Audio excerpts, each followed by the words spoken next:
George Kilpatrick, inspiration for the nation, celebrating people we feel good about. Well, we've got a sister who is here to help us be well. Her book comes out Tuesday, August 22nd. It's called Owning Our Struggles, A Path to Healing and Finding Community in a Broken World.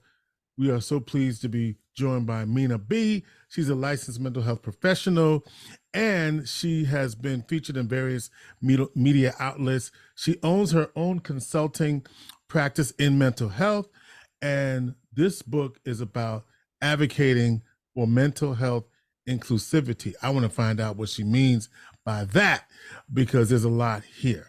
And I'm excited to talk to Minaa. This is a topic that I'm really interested in, because particularly in my audience and communities of color, it's a conversation that we're still struggling with, if you will. And so, and let me start with that. Why are we still struggling with that conversation?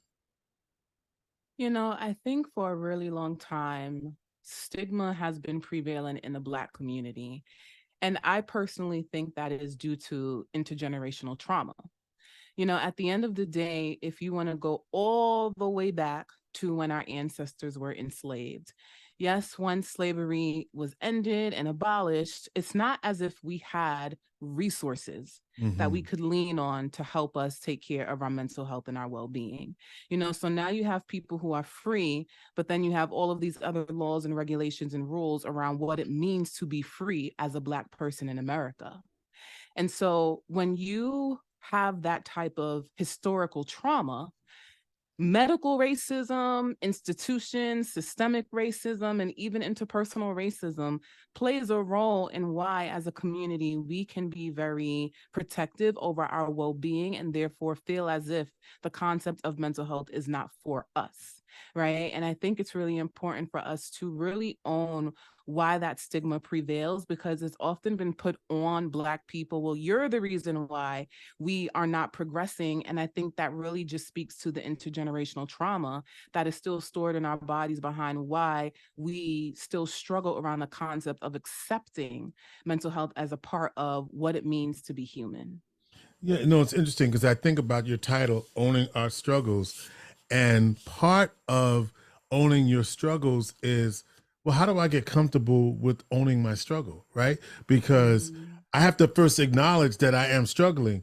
And when you think about this idea of intergenerational trauma, you may not recognize that that's really what's going on and why you're reacting that way. The things that's still resonating and still impacting your DNA. So first you have to be comfortable acknowledging or admitting, I think, that you are struggling. How do you get there? You know, what you're saying is really, really good. And I think that also plays a role in why mental health issues are consistently prevalent in the Black community, but we have never been able to identify them as mental health issues.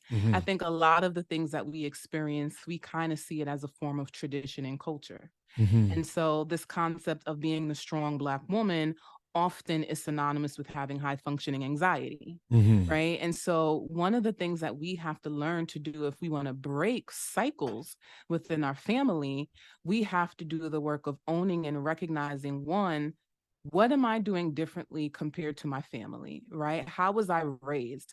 What did I like? What did I not like?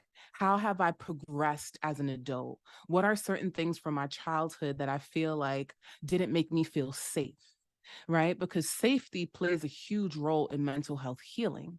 And so one of the things we often have to do as people to own our struggles is to do self-reflection and self-awareness work and say, what are the cycles that I need to break? So if I know growing up in my home, for example, being spanked, being beat with objects and a belt did not make me feel good. It did not make me feel safe. Why would I use those same tactics on my child, right? We have to be able to be reflective in our decision making and recognize the reason why intergenerational trauma continues to progress in families is because someone didn't make the choice to change their behavior.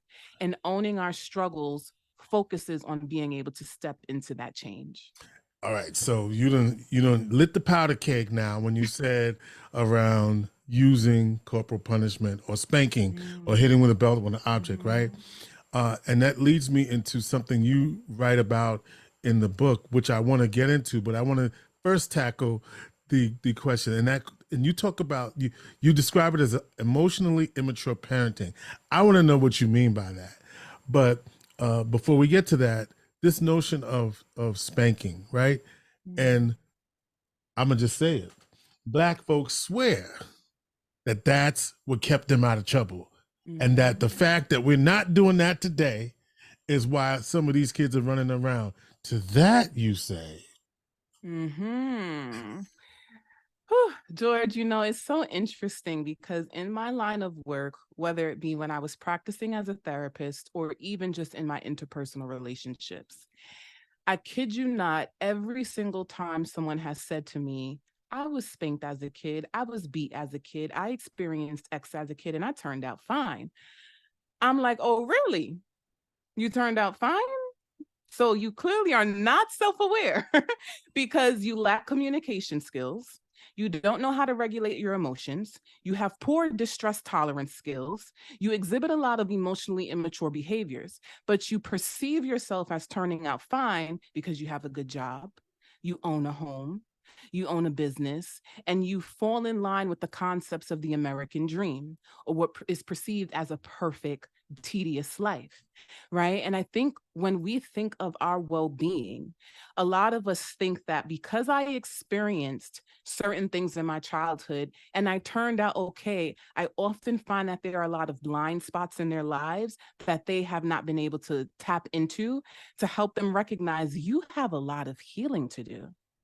And so I think it's really important for people to be identifying what their metrics of success is, because often we're not thinking about our mental health when we think of success. Again, we're thinking about the outside things. How do I look in society, right? So people can look on the outside and see the things that I own, the way I present myself. But how am I as an actual person? Do I know how to engage in healthy relationships? Let me actually look at my relational patterns, right? Let me pay attention to the partners that I pick. Why is it that I'm always picking people who exhibit red flags, and in 6 months or 5 years into the relationship, I'm shocked by behaviors they were showing me on day one? Right. And so that shows me that there's a lot of unresolved things that could be stemming from your childhood that you're not paying attention to because you have this concept, well, I turned out fine. And we really have to measure what fine actually means outside of our accolades. And so the parents will want to know, do you have kids? That's what they're going to ask you. And to that you say, are you a parent? Let me say that way. Yes. So the parents are absolutely going to ask that. There are certain parents who will. The answer is no. And then what I say often to parents, when you go to drop your child off at school, do you ask their teacher if they have children? When you take your child to the doctor who is diagnosing your kid, doing blood work, doing all the things necessary to help engage with your child, do you ask the doctor if they have children? When you need to take your child to a specialist because they're exhibiting behaviors where maybe they're displaying signs of ADHD or autism, do you ask the specialist if they have children?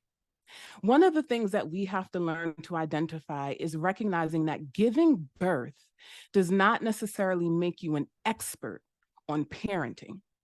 When you want to engage in the work of parenting, you have a responsibility to do the work of understanding what it means to raise a child.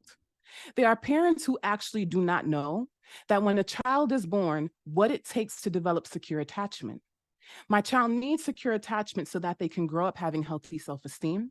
They can grow up having healthy relationships. They can have high levels of confidence. And when they don't have healthy and secure attachment, they end up having disorganized or fearful attachment because of my parenting style with them. So either there's a lack of safety, maybe my child experienced abandonment, all of these different areas. Now, as that child ages, take them to age through the stage of 0 to 5.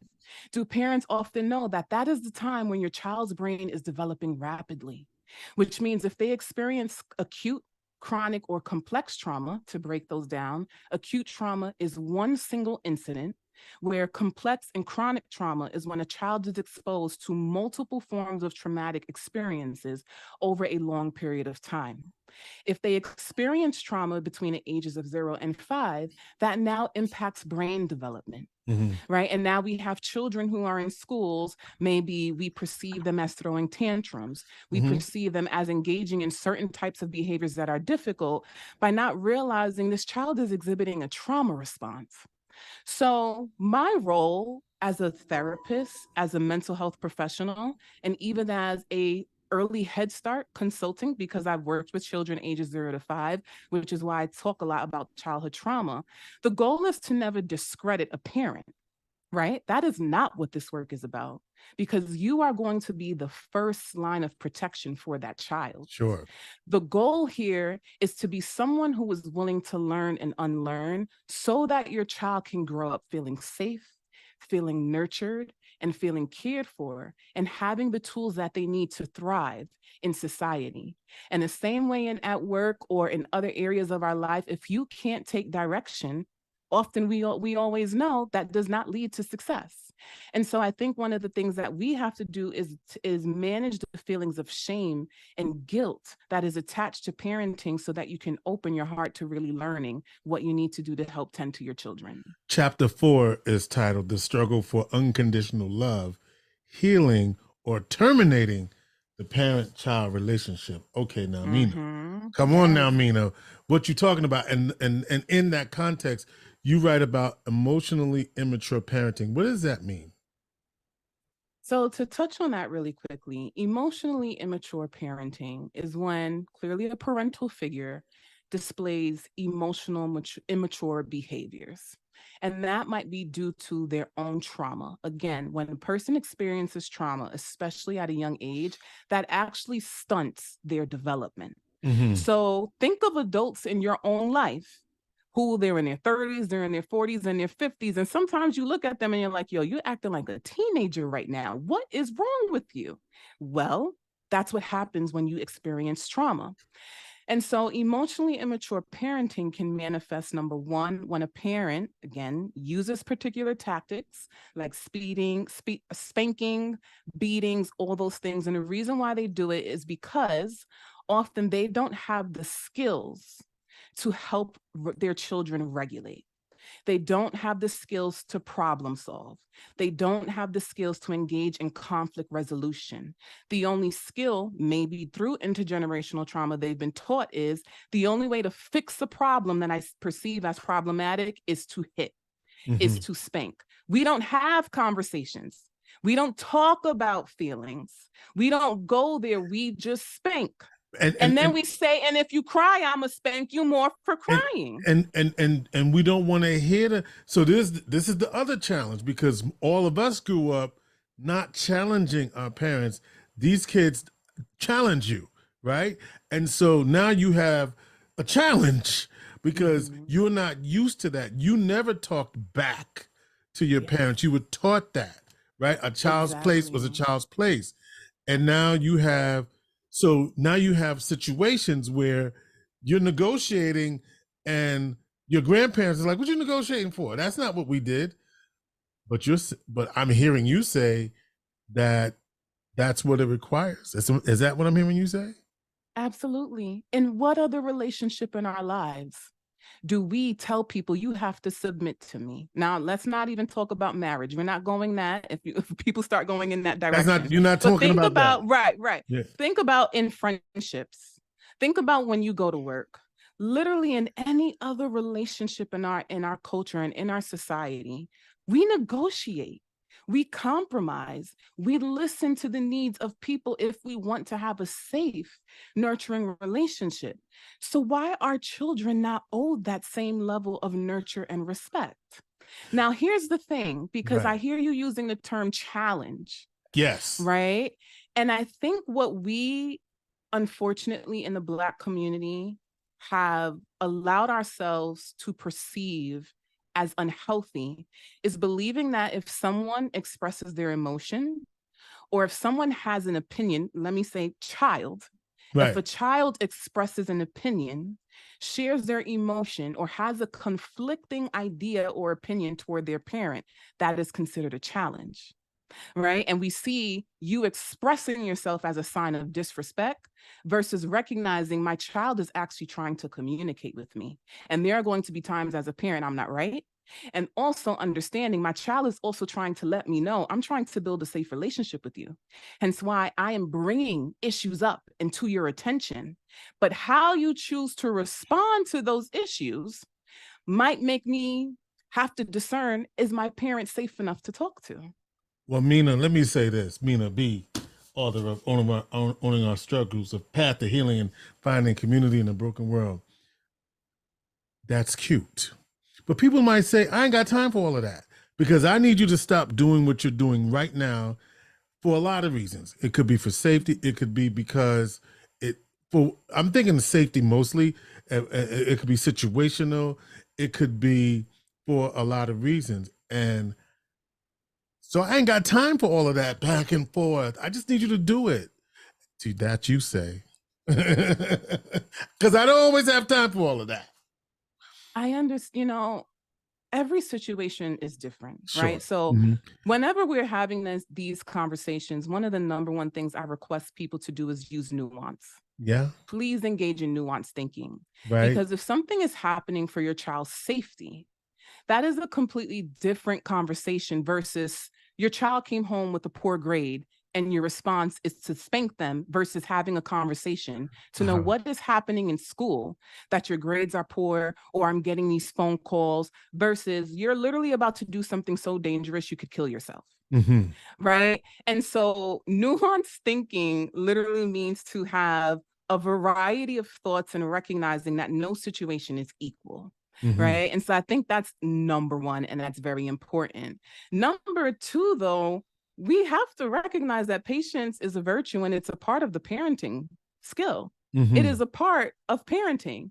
And so there are going to be times where we are in conversation with a child who is kind of resistant sometimes to the things that we need or the things we're expressing to them. And if you're going to be short-tempered, emotionally immature parenting, if you are going to say, well, I don't got time to listen to you, what you're doing is shutting your child down in the midst of them showing you, I am trying to have a healthy conversation with you, and I want to be supported by you.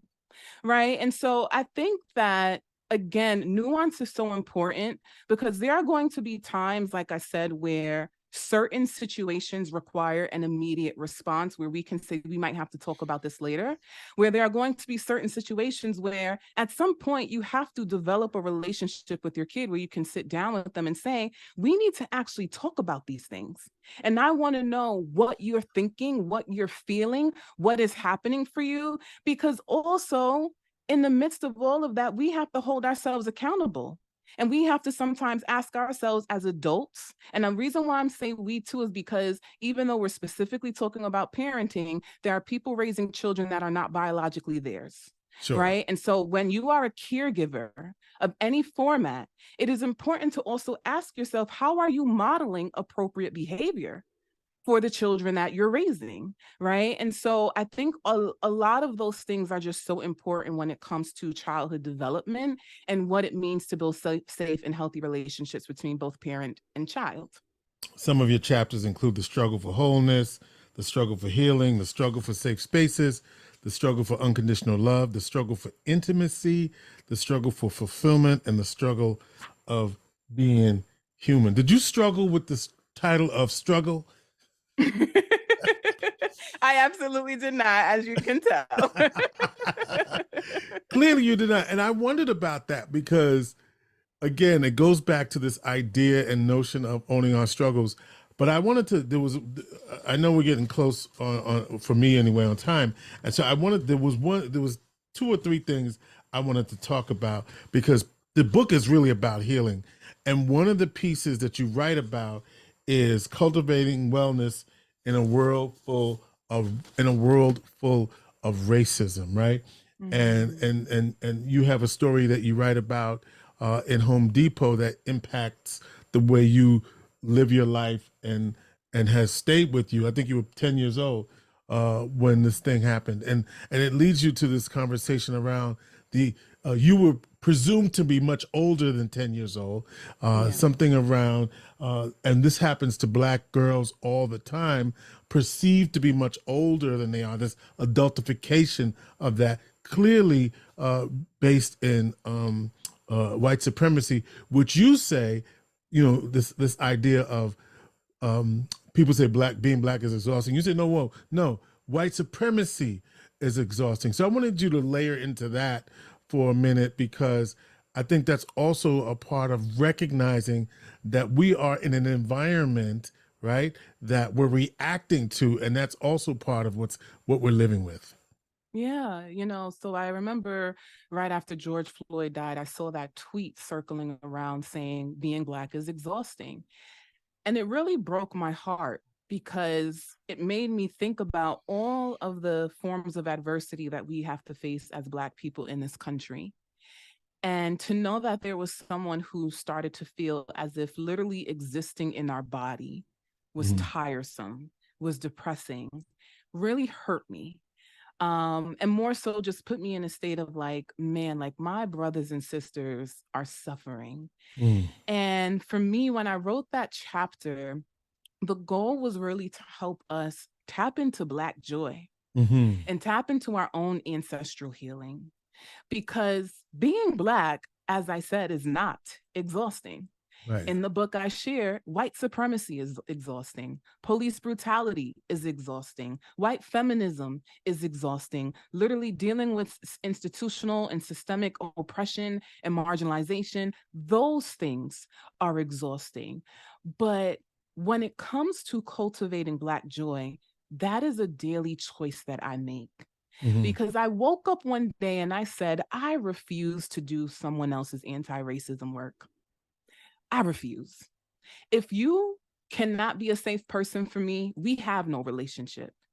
I refuse to dim my light and shrink myself and make myself feel as if I'm nothing, as if I'm worthless, because the world decided, or at least certain people of the world decided, that they did not want to like me based off the color of my skin. And so I decided that I am going to boldly move through this world, being loud with who I am. And I wanted to share that because, you talked earlier about how I also do corporate wellness work, and this conversation comes up a lot. Black women and Black men saying to me, Mina, how do I make space in the corporate world? How do I deal with imposter syndrome? How do I feel comfortable enough to assert myself so that I'm not labeled the angry Black woman? I'm not labeled the aggressive Black man. And how do I become fearless in the pursuit of trying to be happy? And one of the things I often tell people is our goal is not to aim to be fearless. Our goal is to say, I am going to do this thing despite feeling fear. Because fear is an emotion. And so the same way I can't extract happiness from my spirit or from my brain, I can't extract fear. And so one of the things that we have to do is to tap into that level of resiliency to say, you know what, this is scary. It is scary because we know the consequences that can come our way. But I've also made a choice that staying silent is even scarier. And so I've decided in my own line of work, and this is the work that I do when I am teaching others, right? Especially people who are BIPOC, teaching them how to really lean into that joy of being assertive and recognizing we are fighting against systems, but your joy is your choice. And so what are the boundaries and safeguards that you need to put in place that you realize is disrupting your joy and well-being? Minaa B is a licensed mental health professional. She's got all kinds of tips in her book, including ways to tap into that joy, different ways to journal, different ways to see yourself, and different ways to heal. Owning Our Struggles, a path to healing and finding community in a broken world. On your I want to say on your newsstands. I want to say everywhere books are available. Tuesday, August 22nd. Be there, get it. And I gotta say, I'm really proud. And you are also bicultural. We should also point that out, right? Black and brown, if that's the right term to use. And so Black and Latin. What's the term you use? You tell me. I can call myself Afro-Hispanic, so Thank you. Afro-Latina. I Yes. laugh Afro Latina. I wanted you to say it because I know in the book it says one thing and people say other things. So I wanted you to do that. So I appreciate that. Appreciate you, Minaa. We have so much more to talk about in the book. I wanted you to tell me how you got to owning your own struggles. Give me 1 minute on that, or 30 seconds on that. It came from me doing my own work in therapy. I was fortunate enough to be able to study social work while I was in grad school. That was the same year I made the choice to start therapy. And the reason why is because I too struggled with mental health issues when I was a child. I struggled with depression and anxiety. When I was a teenager, I became extremely suicidal and started cutting as a way to cope. Something that a lot of people don't realize is prevalent in the Black community, but we don't talk about it. And self-harm and suicide has risen within the Black community since Absolutely. 2020. More than any Yes. other community. Yes. Exactly. So this is why we need to be having conversations in our households, safe conversations, right? But I did not have the luxury of being able to have safe conversations in my home, which exasperated my mental health issues. And then when I became an adult, I realized that my life was falling apart, but I knew I wanted more for myself. And so I made that first step in breaking cycles in my home and making a choice that the trauma will end with me. And that's when I made the choice to become a therapist while simultaneously going to therapy. And that was my process at learning to own my struggles.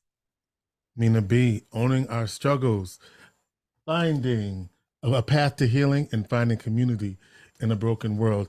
On sale Tuesday, August 22nd, everywhere books are sold. Minaa, we got to have you back. We got more to do. We got a lot more to do. Yes, we do. We got a lot more to do. And I appreciate you coming on. Get the book, folks. This sister's got a lot to say, and we need to hear what she says. And thank you for finding your voice and helping us to find ours here on Inspiration for the Nation.